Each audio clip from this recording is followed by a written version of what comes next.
పితా పుత్ర పవిత్రాత్మ నామమున ఆమేన్. పునీత స్కాలస్టిక్ అమ్మ. పునీత స్కాలస్టిక్ అమ్మ క్రీస్తు శకం 480 సంవత్సరం నుండి 542 మధ్య కాలంలో ఇటలీ దేశంలోని ఉంబ్రియా ప్రాంతంలో సుర్సియా పట్టణంలో స్కాలస్టిక్ అమ్మగారు క్రీస్తు శకం 480లో జన్మించారు. అయితే ఈ పునీత స్కాలస్టిక్ అమ్మగారు పునీత బెనడిక్ట్ గారు ఇద్దరు కవల పిల్లలు. ఉన్నత కుటుంబంలో జన్మించారు. చిన్నతనం నుండి వారిలో క్రైస్తవ విశ్వాసంతో లోటుగా నాటుకుని దైవభక్తి ఉప్పొంగగా వారి ఇరువురు తమను తాము దైవంకితులను చేసుకున్నారు. పరిశుద్ధ సన్యాస జీవితం గడిపారు. దేవుని కోసం పాటుపడాలని, క్రీస్తు రక్షణా భాగ్యాన్ని మానవాళికి అందించడంలో తమ వంతు కర్తవ్యాన్ని నిర్వహించాలని అనుకున్నారు.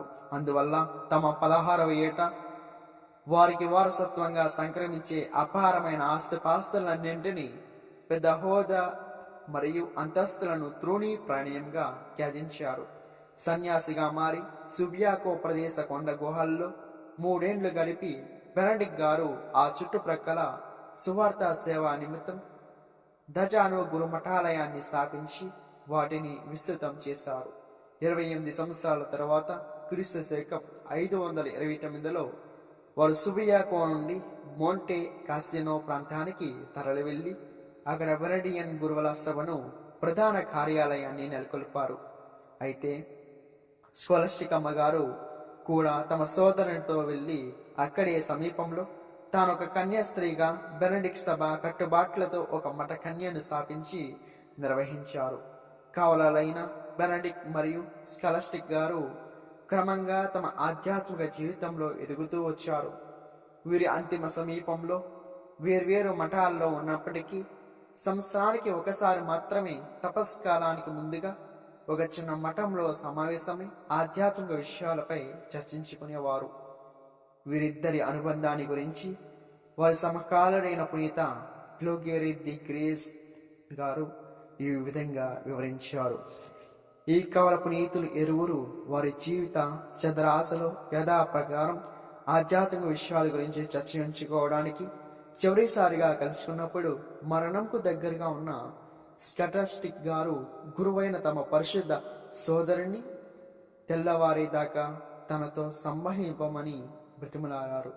అయితే అంత దీర్ఘకాలం తాను ఉండాల్సిన అవసరం లేదని, పైగా బెనడిక్ట్ సభ నిబంధనలు పాటించాలని, అనగా ఎక్కడున్న రాత్రి నిద్ర సమయానికి మఠాలయం చేరుకోవాలని నచ్చజెప్పారు. అయితే బెనడిక్ట్ తోడబుట్టిన ఆ సోదరుడి దీనతతో ఆర్తితో దేవునికి తన కోరికను విన్నవించుకున్నారు. తన సోదరుడు తనతో ఉండిపోవాలని వేడుకున్నారు. ఆశ్చర్యం ఏమిటంటే ఆ అమ్మ అత్యవసర ప్రార్థనలను దేవుడికి ఆలకించారు. వెంటనే నల్లని మేఘాలు కమ్ముకున్నాయి. ఆకస్మికంగా తుఫాను గాలులు వీచి ఆరంభించాయి. ఉరుములు మెరుపులతో జడివాన కురవనారంభించింది. దావచిత్తాన్ని గ్రహించుకున్న బెనడిక్ట్ గారు తెల్లవారేదాకా తన సోదరునితో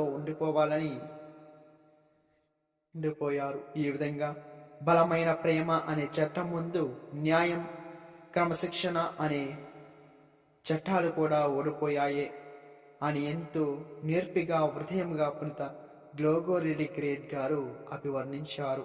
ఆ రాత్రంతా సుదీర్ఘ జ్ఞాన సందేశంతో, ఆధ్యాత్మిక ముచ్చట్లతో ఆ పునీత కవులను పవిత్రాత్మ దేవుడు తుఫాన్ల సమృద్ధిగా ఆశీర్వాదాలతో అభిషేకించారు.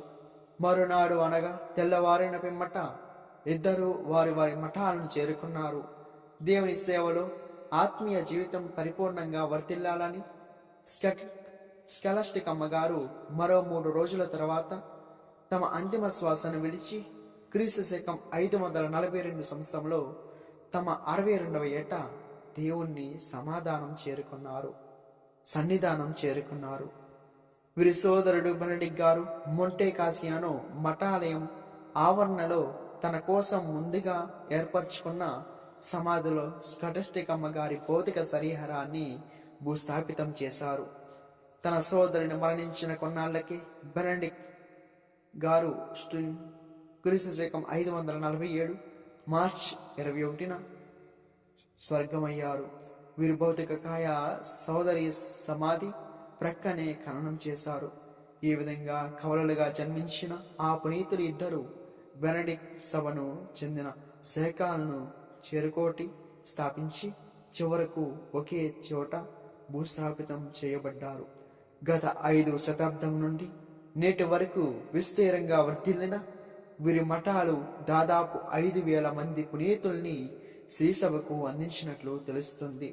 తుఫాన్లు సంభవించినప్పుడు, సకాలంలో వర్షాలు కురవనప్పుడు పునీత స్కలస్టిక్ అమ్మగారిని ప్రార్థించటం వల్ల మేలు జరుగుతుందని భక్తుల నమ్మకం. ధ్యానాంశం: దేవుని సమక్షంలో కనీసం ఒక సంవత్సరమైన జీవింప ప్రయత్నించు, అది ఎంతో పరిపూర్ణత అనే ఉన్నత స్థానానికి ఎత్తుతుంది. ఇది నీకు తెలియకుండానే జరిగిపోతుంది.